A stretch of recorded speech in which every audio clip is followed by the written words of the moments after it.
दोस्तों जय हिंद।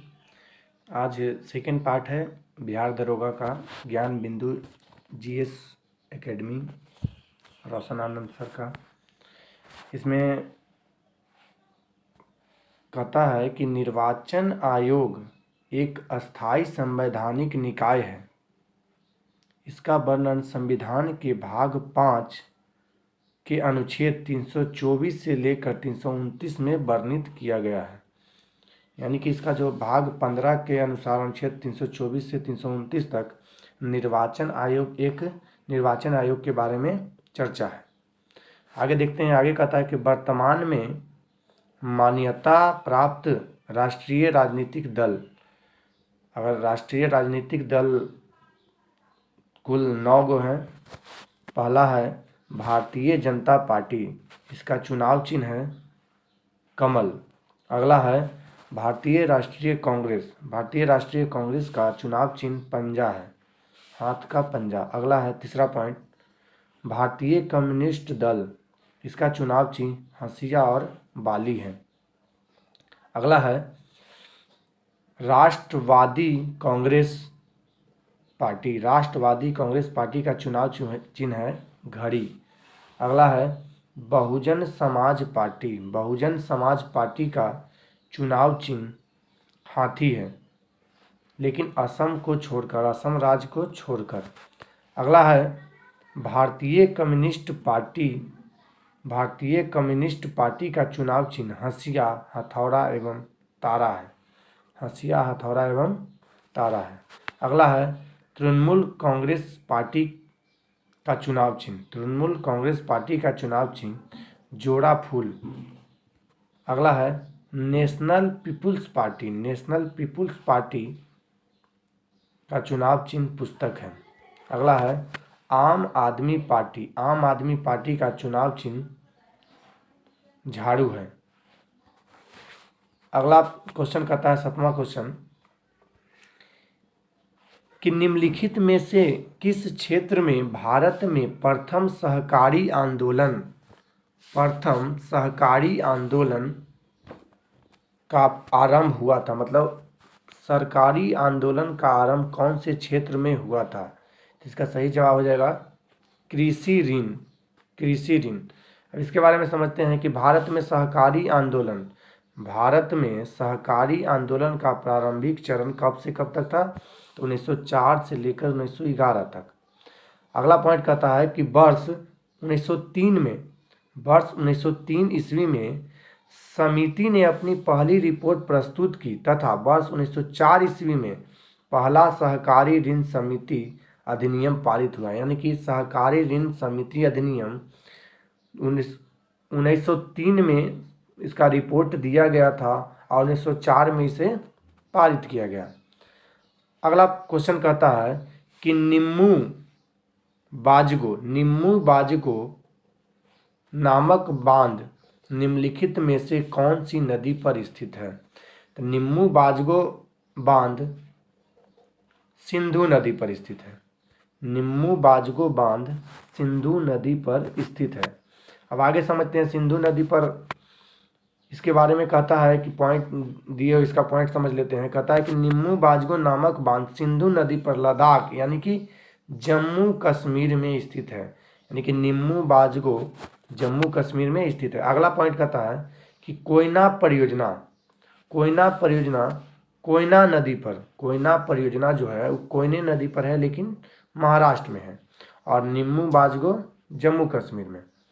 अगला पॉइंट कहता है कि महाराष्ट्र और जो कोयना परियोजना है महाराष्ट्र का सबसे बड़ा बांध है। कोयना परियोजना महाराष्ट्र का सबसे बड़ा परियोजना या बांध है।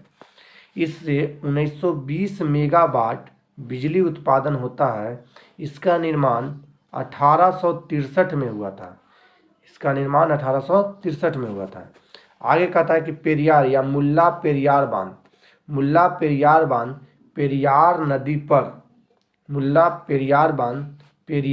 पर केरल में स्थित है। मुल्ला पेरियार बांध जो एक गुरुत्वीय बांध है। गुरुत्वीय बांध है। आगे कहता है कि इस जलाशय के चारों ओर यानी कि जो पेरियार जो बांध है इसके, इस जलाशय जो है इसके चारों ओर पेरियार राष्ट्रीय उद्यान है। आगे कहता है कि भारत के कुछ नदी घाटी परियोजना के बारे में समझ लेते हैं। पहला है भाखड़ा नांगल परियोजना।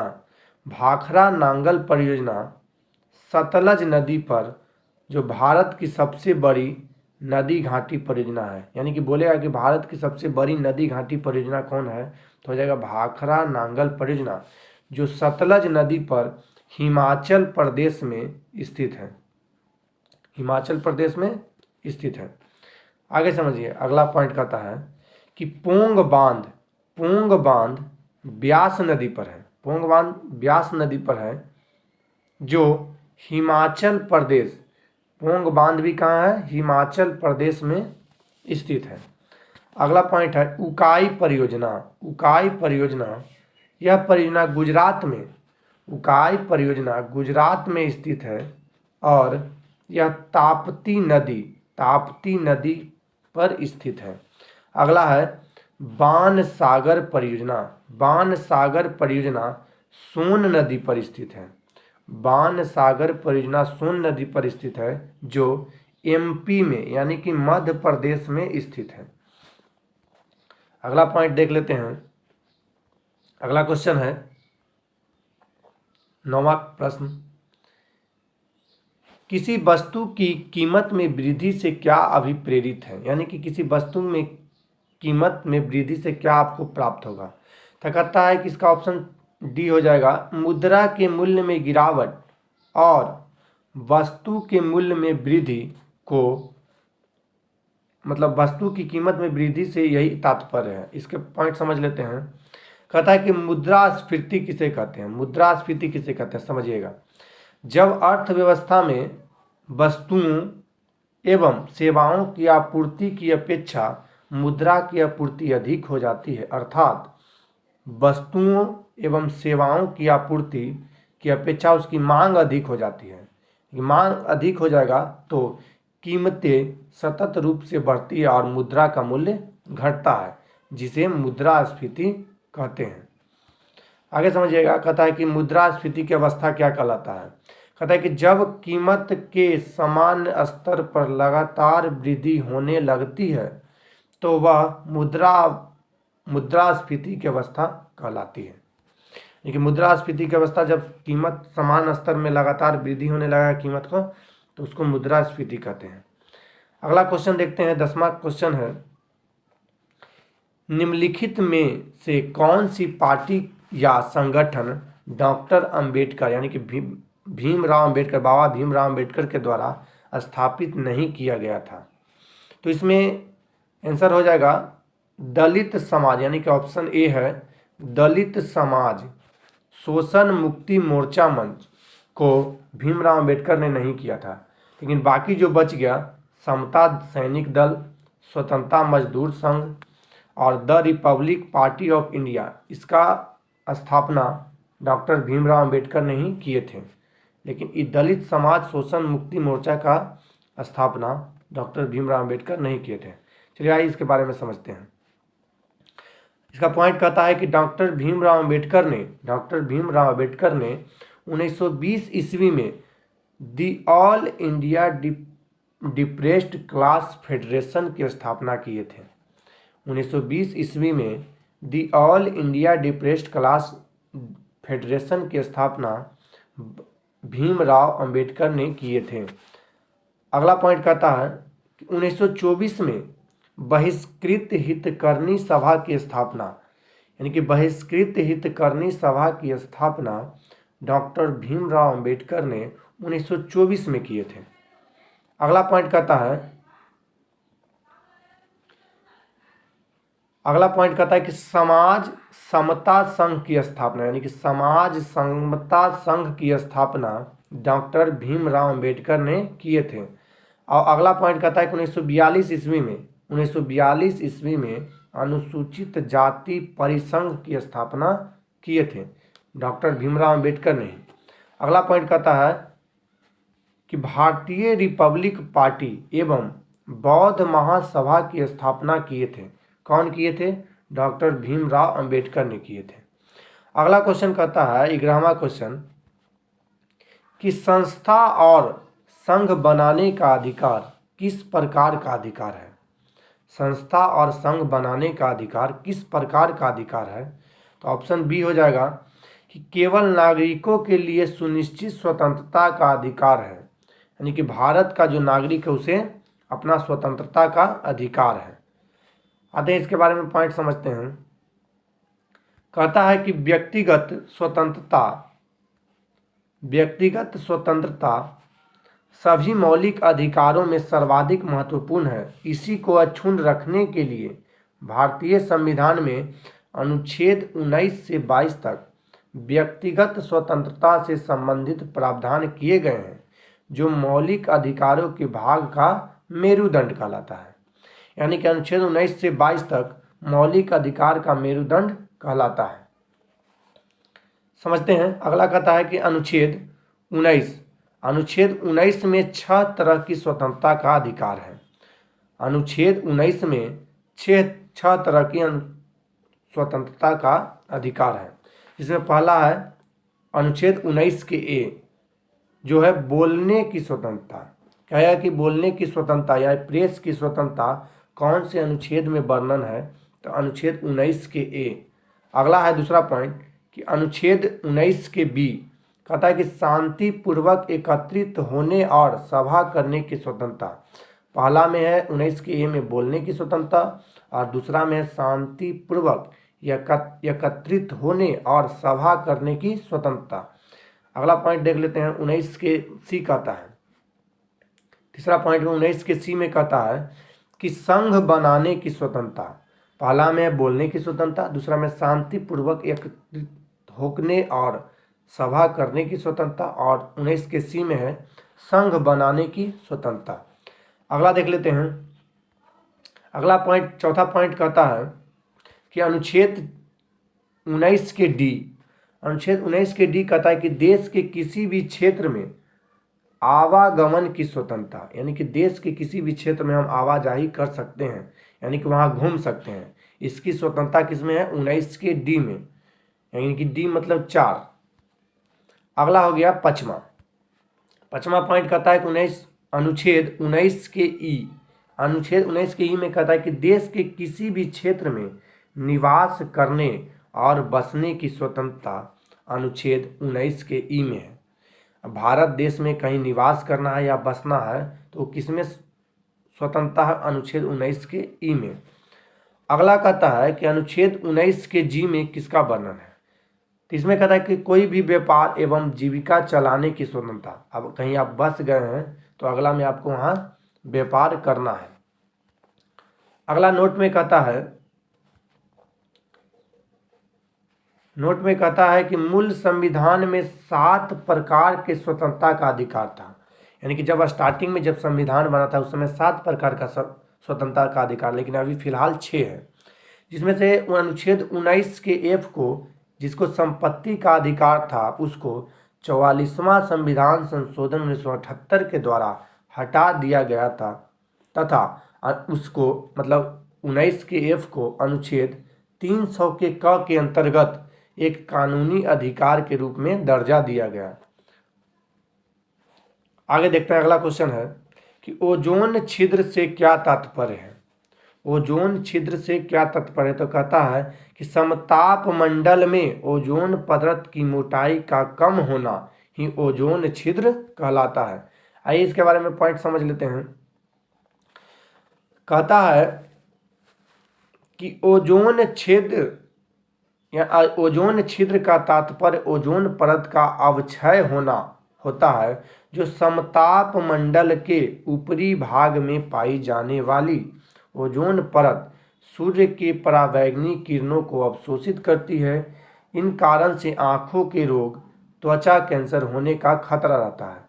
अगर ओजोन परत सूर्य के पराबैंगनी किरण को अवशोषित नहीं करता तो हम लोग के शरीर में आँख का रोग, त्वचा का कैंसर होता।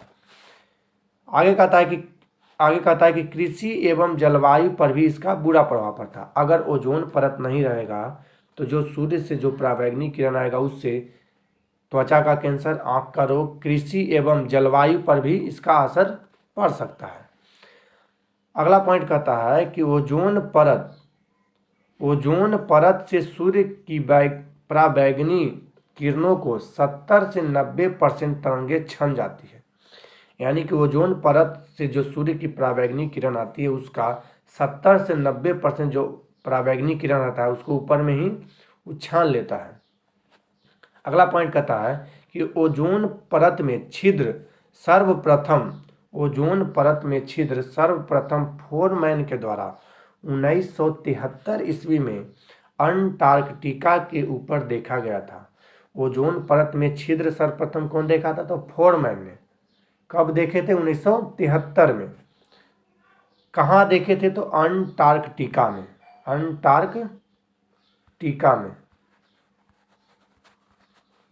अगला पॉइंट देखते हैं। कहता है कि ओजोन परत में छिद्र होने का प्रमुख कारक फ्लोरीन है। इसकी उत्पत्ति CFC यानी कि क्लोरोफ्लोरोकार्बन से हुआ है। अगला पॉइंट कहता है कि ओजोन में बढ़ते छिद्र को रोकने के लिए 1987 ईस्वी में मॉन्ट्रियल यानी कि कनाडा में एक अंतर्राष्ट्रीय सम्मेलन आयोजित किया गया था।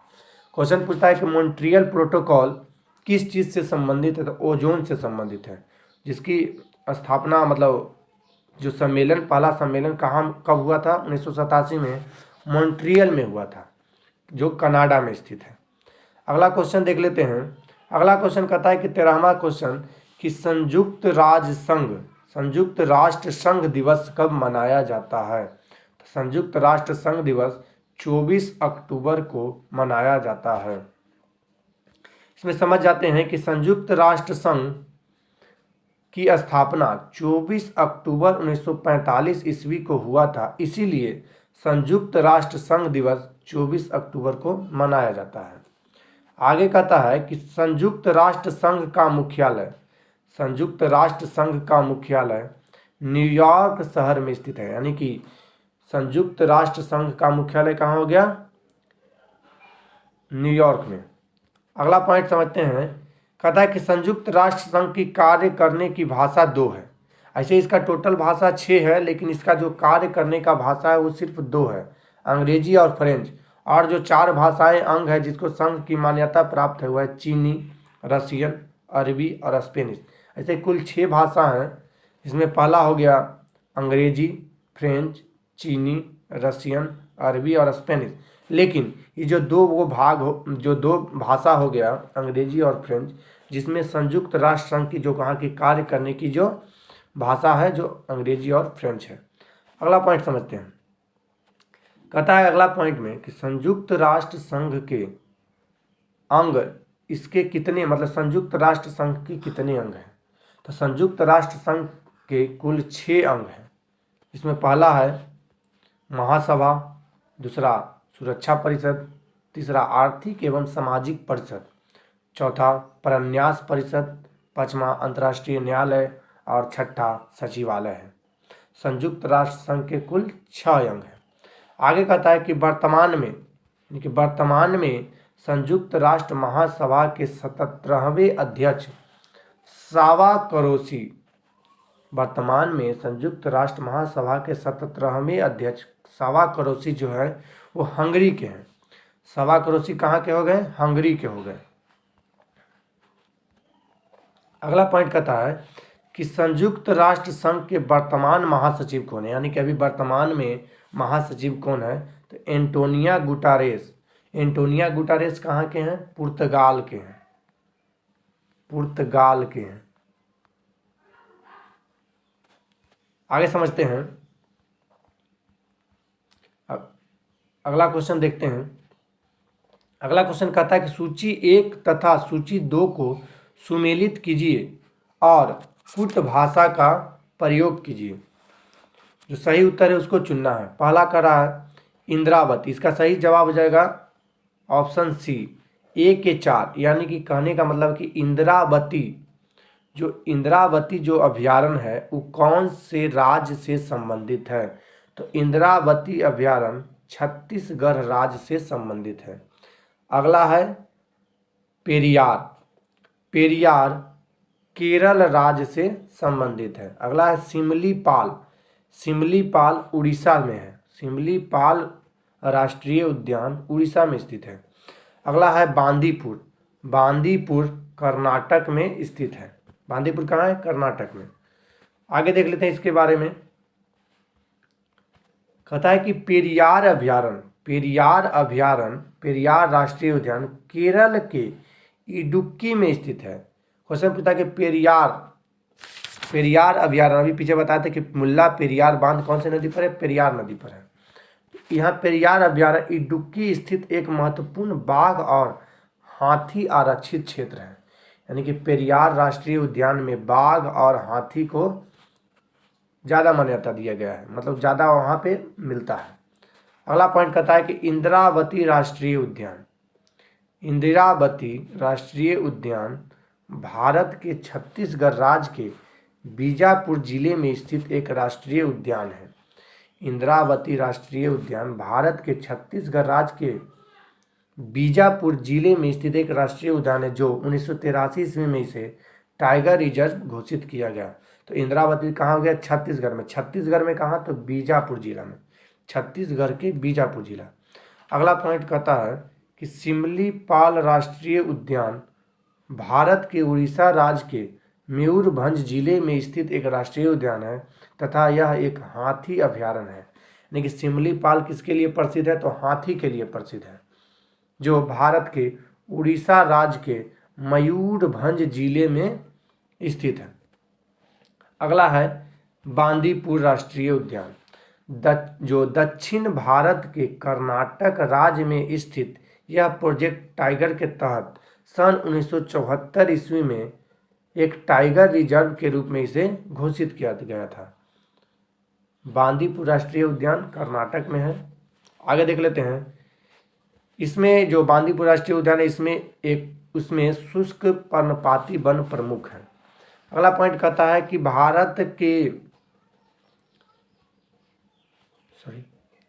आगे देखते हैं कि भारत का प्रथम राष्ट्रीय उद्यान जिम कॉर्बेट राष्ट्रीय पार्क है जो उत्तराखंड में स्थित है। यानी कि भारत का पहला राष्ट्रीय उद्यान जिम कॉर्बेट राष्ट्रीय उद्यान है, जिसका पहले नाम हेली नेशनल पार्क था और अभी वर्तमान में इसका नाम रामगंगा नेशनल पार्क रखा गया है, जो भारत का सबसे पुराना राष्ट्रीय उद्यान है।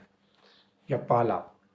देश का सबसे ज़्यादा राष्ट्रीय उद्यान मध्य प्रदेश में है, इस चलते मध्य प्रदेश को टाइगर स्टेट भी कहा जाता है। अगला पॉइंट कहता है कि भारत का सबसे बड़ा अभ्यारण्य नागा अर्जुन सागर श्रीशैलम आंध्र प्रदेश में। सबसे बड़ा अभ्यारण्य पूछेगा तो नागा अर्जुन सागर श्रीशैलम आंध्र प्रदेश वाला, और सबसे पहला पूछेगा तो हेली नेशनल पार्क या रामगंगा, जिसका नाम बदल के हो गया जिम कॉर्बेट वाला। आगे समझते हैं। अगला पॉइंट देखते हैं। अगला पॉइंट कहता है कि विश्व का एकमात्र तैरता हुआ राष्ट्रीय उद्यान या पार्क काबुल लमजाव राष्ट्रीय पार्क मणिपुर राज्य में स्थित है। विश्व का एकमात्र तैरता हुआ राष्ट्रीय पार्क काबुल लमजाव नेशनल पार्क है, जो मणिपुर राज्य में स्थित है। भारत में अभी कुल 53 टाइगर रिजर्व हैं, जो 53वां कौन है? रानीपुर। 53वां हो गया कौन? रानीपुर, जो कहाँ स्थित है? यूपी में स्थित है।